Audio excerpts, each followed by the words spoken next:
नमस्कार, मैं सुनीता कथा मंथन में आप सबका स्वागत करती हूँ। कथा मंथन में आज सुनिए शुभदा उपन्यास का 9वां अध्याय। बीच में थोड़ा लेट हो गया था शुभदा और साराकाश डालने में, तो मेरा गला भी खराब था इसी वजह से। तो आज सवेरे मैंने शुभदा का 8वां अध्याय डाला है। अभी मैं 9वां अध्याय अपलोड कर दूंगी। दोस्तों, मेरा नया चैनल इंडियन यूट्यूबर सुनीता की किस्से कहानियाँ, जहाँ मैं अपने व्लॉग्स और हॉरर स्टोरीज डालती हूँ। आप वहाँ जाकर भूतों की कहानी सुन सकते हैं, मेरे व्लॉग्स भी देख सकते हैं। मेरे नए चैनल को आप सब्सक्राइब कीजिए, हो सके तो वीडियो देखकर उसे लाइक भी कर दीजिए। तो चलिए शुरू करें शुभदा उपन्यास का 9वां अध्याय। और हाँ, अपने नए चैनल का लिंक मैं आपको आई बटन में दे दूँगी। ऊपर देखिएगा एक आई बटन होता है ना, उस पर क्लिक कीजिए। वहाँ पे लिखा होगा पहला इंडियन यूट्यूबर सुनीता की किस्से कहानियाँ, उस पर जाइए, सब्सक्राइब कर दीजिए। एटलीस्ट 3 मिनट वॉच कीजिए, नहीं तो स्पैम हो जाएगा, स्पैम में चला जाएगा आपका कोई भी कमेंट या सब्सक्रिप्शन। तो एटलीस्ट 3 मिनट वॉच कीजिए।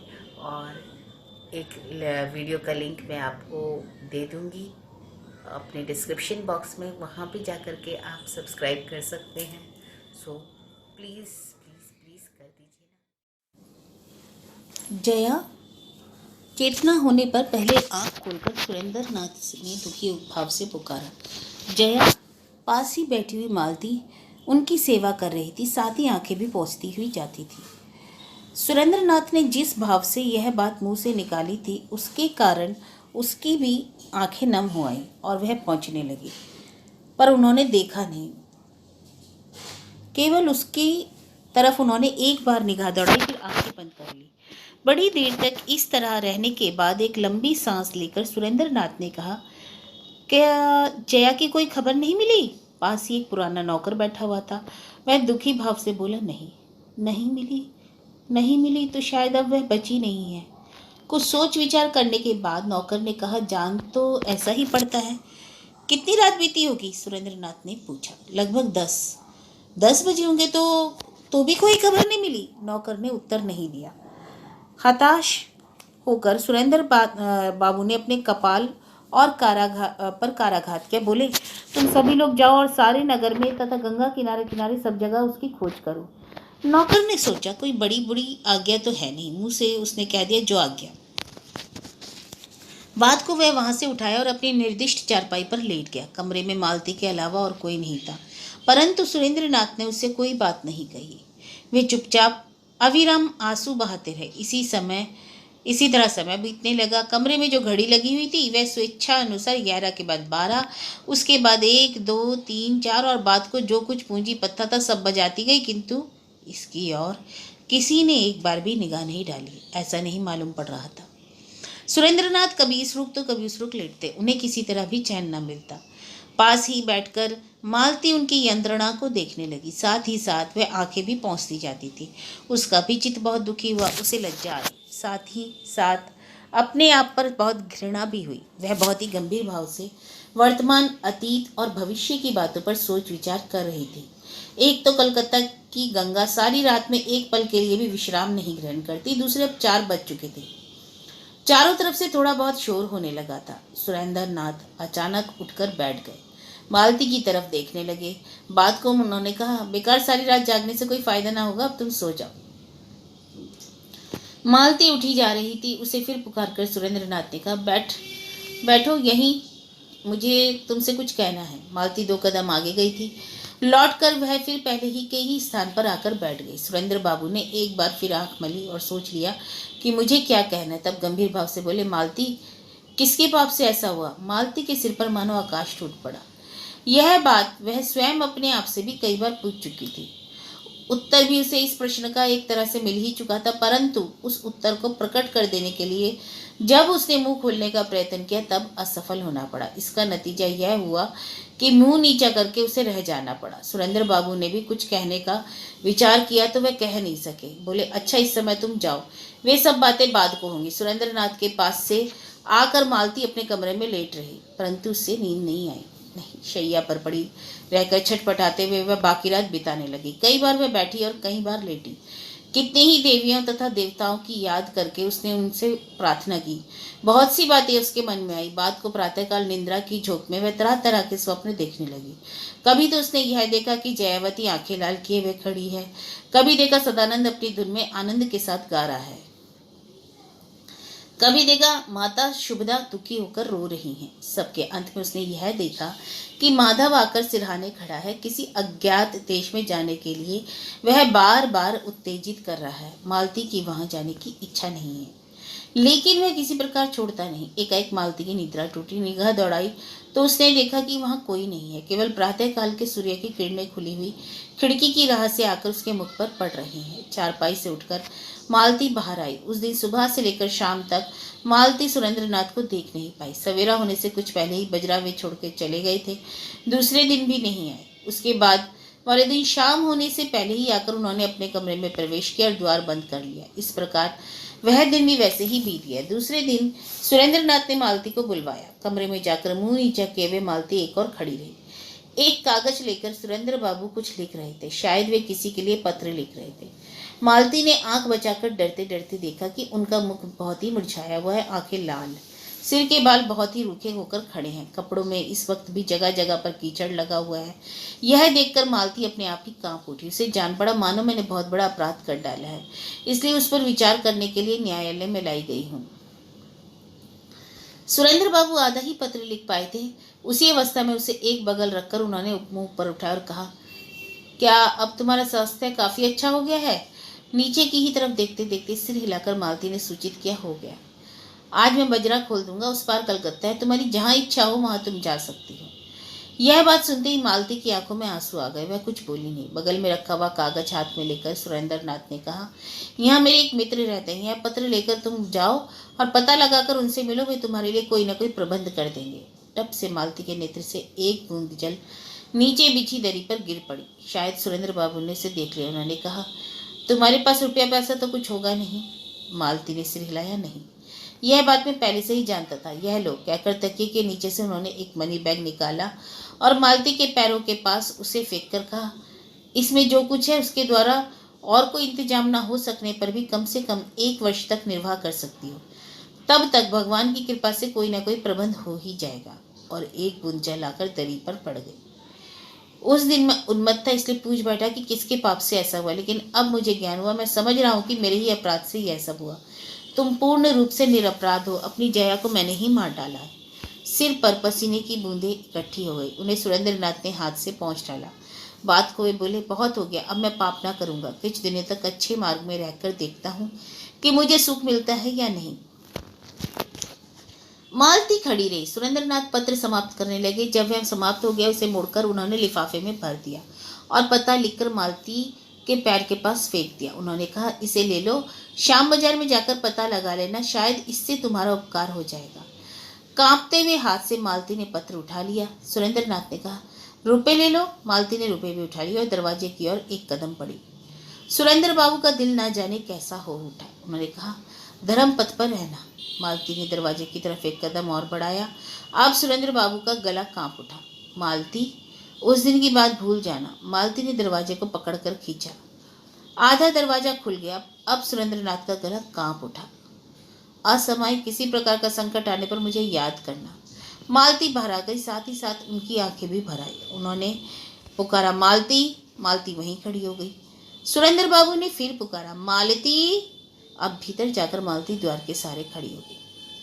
आगे पहुंचकर सुरेंद्रनाथ ने कहा, जया का शोक मैं अब भी भूला नहीं। कपाट छोड़कर मालती वहीं बैठ गई। उसके पैर कांप रहे थे। मालती, क्या लेकर रहूंगा संसार में? बच्चों की तरह सुरेंद्रनाथ रो पड़े। तुम जब मेरा परित्याग कर दोगी तब मैं जीवित ना रह सकूंगा। इतना कहकर वे नीचे गलीचे पर लेट गए। मालती आकर सुरेंद्र बाबू के पास बैठ गई। उनका सिर उठाकर उसने अपनी गोद में ले लिया और उनकी आंखें पहुंचते पहुंचते बोली, मैं नहीं जाऊंगी। वे दोनों ही बड़ी देर तक रोते रहे। मालती ने फिर सुरेंद्र बाबू के आंसू पहुंच दिए। सुरेंद्र बाबू की आंखें बंद थी। उसी प्रकार भग्न स्वर में बोले, उस दिन तुमने क्या कहा था, याद है? क्या कहा था? चिरदासी। हाँ, मैं वही हूँ। सुरेंद्रनाथ ने उच्च स्वर में पुकारा, हरिचरण। छत के ऊपर से हरिचरण मल्ला बोला, हुजूर, बजरा इसी समय खोल दो। इसी समय? हाँ, इसी समय। बजरा जब तक आंखों से दूर नहीं हो गया तब तक गीत बंद करके सदानंद उसकी ओर देखता रहा। बात को वह घर आकर लेट रहा। आज उसका मन अच्छा नहीं था, नींद भी उसे अच्छी तरह नहीं आ सकी। प्रातःकाल शुभदा के पास आकर उसने कहा, अगर मैं यही भोजन कर लिया करूं तो क्या ठीक ना होगा? सूखे हुए मुख से शुभदा ने कहा, ठीक क्यों ना होगा? अब मेरा ऐसा ही विचार है, मेरे कोई नहीं, दोनों समय नहीं आकर थोड़ा सा रूखा सूखा खा लिया करूंगा। कुछ देर सोच विचार करने के बाद शुभदा बोली, अच्छी बात तो है, बुआ जी की ससुराल में उनकी थोड़ी सी जगह जमीन वगैरह है, वह सब मैंने ही पाई है। एक दिन में वहां जाकर मुझे यह सब देख लेना है। मुझे समझना है कि जगह जमीन सबकी व्यवस्था कैसे की जाए। शुभदा ने कहा, वह तो आवश्यक ही है, वह उस सब की देखभाल ना करोगे तो कैसे काम चलेगा। मैं भी यही सोच रहा हूँ कि अपने धान भरे कोठीले यहीं रख दूं, नहीं तो उसमें बहुत सा धान चुराया जा सकता है। रहस्य की बात शुभदा की समझ में आ गई। वह बोली, इतने दिनों तक तो किसी ने चुराया नहीं तुम्हारा धान। यह तो ठीक है, लेकिन अब तो उसके चुराए जाने की आशंका है। शुभदा चुप रह गई। इसके बाद 2-3 दिनों के अंदर ही सदानंद के धान के कोठीले, चने के कूड़े, आलू के झाबे, नारियल के ढेर और गुड़ का घड़ा वगैरह सभी कुछ एक एक करके हटाया और मुखर्जी के घर में सबको स्थान मिल गया।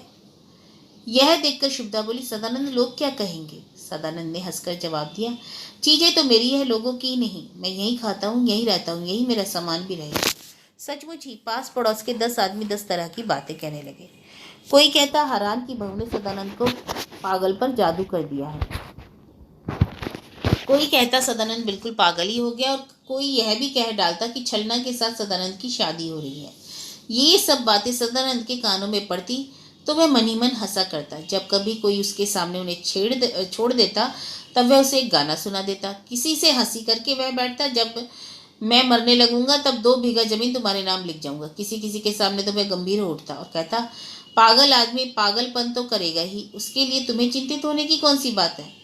इस प्रकार कर्मशः लोगों के मुंह बंद होने लगे, लेकिन जो लोग द्वेष के वश में थे मन ही मन जलने लगे। भवतारण गंगोपाध्याय महोदय के कानों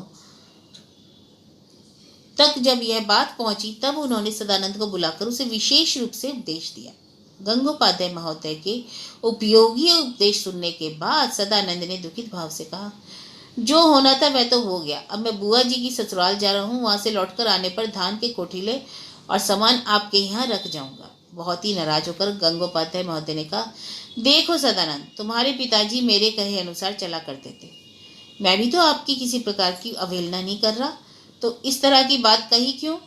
कुछ सहमकर सदानंद ने कहा, मेरी बुद्धि सदा ठिकाने पर नहीं रहा करती। गंगोपाध्याय महोदय और भी क्रोधित हो उठे और बोले, तुम विनाश की तरफ बढ़े जा रहे हो। सदानंद ने मुस्कुरा दिया और बोला, आप लोग यदि रक्षा के लिए थोड़ा सा प्रयत्न करते तो मैं तबाही हो जाता। तुम मेरे सामने से दूर हो जाओ। जो आ गया, कहकर सदानंद बाहर चला गया और उसने खूब जी भरकर हंस दिया।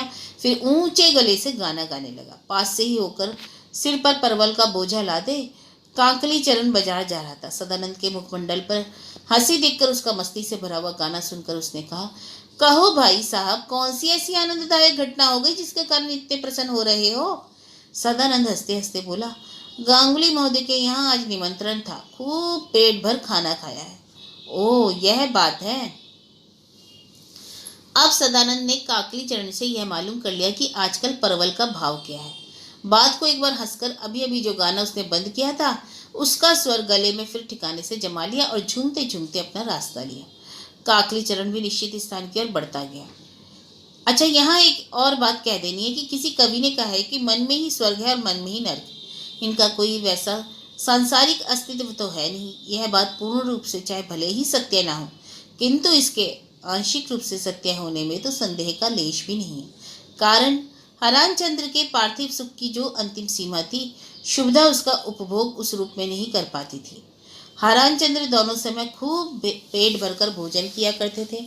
मांगते ही 2-4 आने पैसे स्त्री से उधार मिल जाया करते थे। उन पैसों को लौटाने के लिए उन्हें तनिक भी चिंता नहीं करनी पड़ती।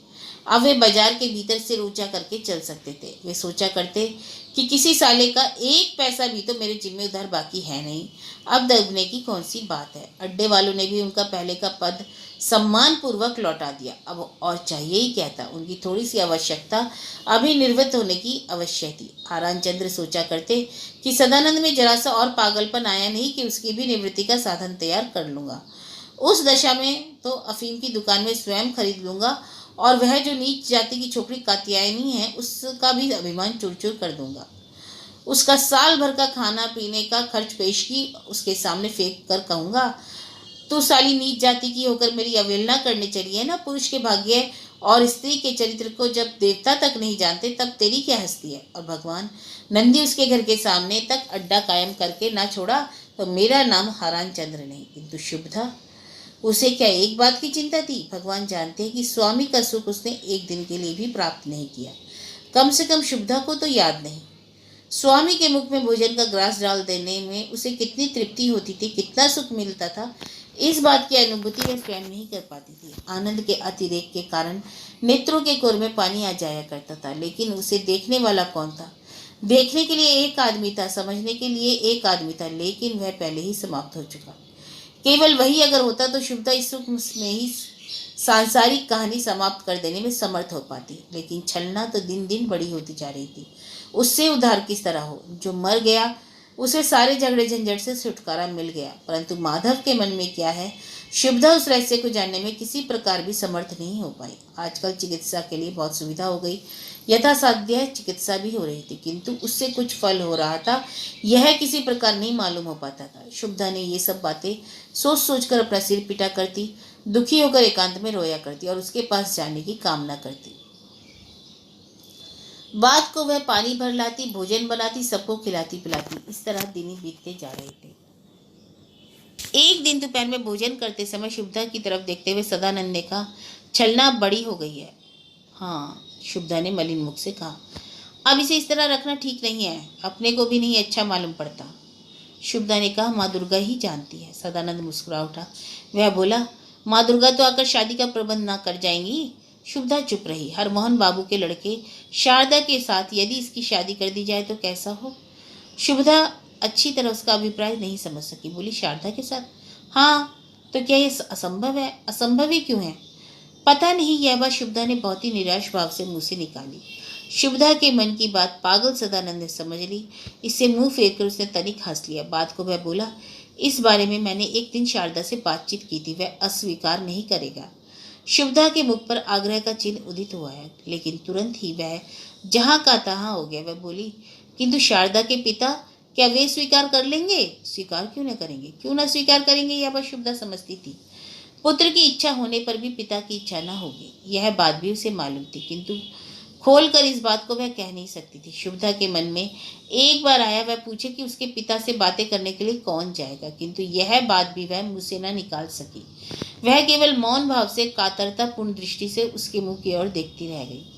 वह मौन भाषा भी पागल ने समझ लिया और बोला, हम लोगों को ही किसी न किसी उपाय से उसके पिता की स्वीकृति लेनी होगी, क्योंकि शादी तो करनी ही पड़ेगी। डरते डरते आशा और निराशा के बीच गोते खाती हुई शुभदा अस्पष्ट स्वर में बोली, लेकिन क्या उनकी स्वीकृति मिल जाएगी? अवश्य मिल जाएगी। कैसे मालूम हुआ तुम्हें? पागल तनिक और मुस्कुराया। वह बोला, यह मालूम नहीं मुझे, लेकिन आप चिंता न कीजिए। वृद्ध हरमोहन की स्वीकृति लेने का मुख्य उपाय क्या था, सदानंद को मालूम था। उपाय का किस प्रकार अवलंबन किया जा सकेगा यह भी उसने निश्चय कर लिया, लेकिन अब शुभदा से रहा न गया।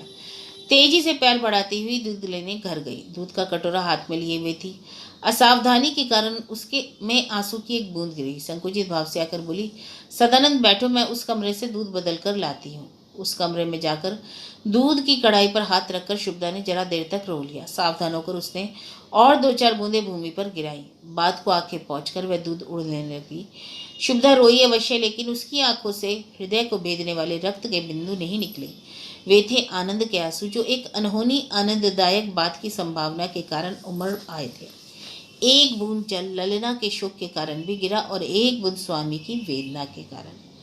भोजन करके सदानंद मैदान की ओर चला गया। वहां उसके खेत थे, मजदूर उनमें काम कर रहे थे, पशु आनंद पूर्वक चर रहे थे। वहां कुछ देर तक वह खेतों की मेड़ों पर टहलता रहा। बाद को एक पीपल की जड़ पर जाकर बैठ गया। वहां उसने 2-4 बार काली जी का नाम लिया, 2-4 बार चिल्लम तंबाकू जलाई, तब हरमोहन बाबू के घर की ओर चल दिया। सदानंद जिस समय हरमोहन बाबू की बैठक में पहुंचा उस समय वे दोपहरी से सोकर उठे और हाथ मुंह धोने के बाद पान खा रहे थे। चिल्लम का तवा उस समय गर्म नहीं हो पाया था, उसमें से थोड़ा थोड़ा धुआं निकल रहा था। सदानंद को देखते ही वृद्ध बोल उठे, क्यों जी, बहुत दिनों से तुम्हें देखा नहीं, कहाँ थे? इधर कुछ दिनों से काशी में था। यह तो मैंने सुना था तुम्हारी बुआ जी को वहीं काशी लाभ हो गया। इस बात का समाचार मुझे मिल चुका है। आए कब? आओ बैठो। बहुत ही तेजी के साथ सदानंद बैठ गया। कोई बात कहने से पहले भूमिका बांधने का सदानंद का स्वभाव नहीं था। बेकार की बातें बढ़ाना उसे पसंद नहीं था। बैठते ही वह बोल उठा, श्रीमान के पास शादी का संदेशा लेकर आया हूं। किसकी शादी? हरमोहन ने हंसकर कहा, आपके पुत्र की शादी। अब वृद्ध गंभीर हो गए। कारोबारी मनुष्य मतलब की बातें छिड़ने पर हंसी की बातों को कोसों दूर भगा देते हैं। हरमोहन के लिए पुत्र की शादी की बातचीत एक बहुत बड़े सौदे से कम महत्व नहीं रखती थी। इतने दिनों तक इस विषय में उन्होंने बहुत अधिक दिमाग खपाया था, कितने झमेलों का सामना करना पड़ा था। उनका ख्याल था कि इस तरह के लेन देन संबंधी जटिल विषयों पर बातें करते समय यदि समुचित रूप से तर्क करके बुद्धि का उपयोग न किया जाए तो ठीक ठीक मीमांसा करना संभव नहीं। इसके सिवा कोई अपरिपक्व अवस्था का भी आदमी शादी का पैगाम लेकर किसी के पास जा सकता है, यह बात कभी उनके दिमाग में आई नहीं। ऐसी दशा में यह कठिन विषय एक बालक को छेड़ते देखकर वृद्ध कुछ विहल हो उठे। कुछ दिन पहले उन्होंने सुना था कि आजकल सदानंद का मस्तिष्क कुछ और विकृत हो उठा है। अब उन्हें उसके पागलपन का एक प्रमाण भी प्राप्त हो गया। इससे बहुत रुखाई के साथ और अधिक से अधिक गंभीर होकर वे बोले, किसकी शादी? शारदा की? जी हाँ। वृद्ध ने अन्य मनसक भाव से घर के भीतर की ओर उंगली से इशारा किया, शायद शारदा उधर है, उसके पास जाओ। हरमोहन बाबू का रंग ढंग सदानंद देखकर उसको समझ गया। तनिक हंसकर बोला, शारदा से मेरा मतलब नहीं है, मैं आप ही के पास आया हूँ। वृद्ध ने पहले की ही तरह पूछा, मेरे पास? जी हाँ। क्यों? मैंने कहा ना आपसे, आपके पुत्र की शादी के विषय में बातें करने के लिए। क्या आप शारदा की शादी न करेंगे? करूँगा, क्यों नहीं, परंतु उसके विषय में बातें करने की तुम्हें क्या आवश्यकता है? तो क्या मैं बेकार आया हूँ यहाँ पर? तुम्हारा मतलब है मुझसे? जी हाँ। लेकिन शादी के विषय में तुमसे कोई भी बातचीत नहीं की जा सकती।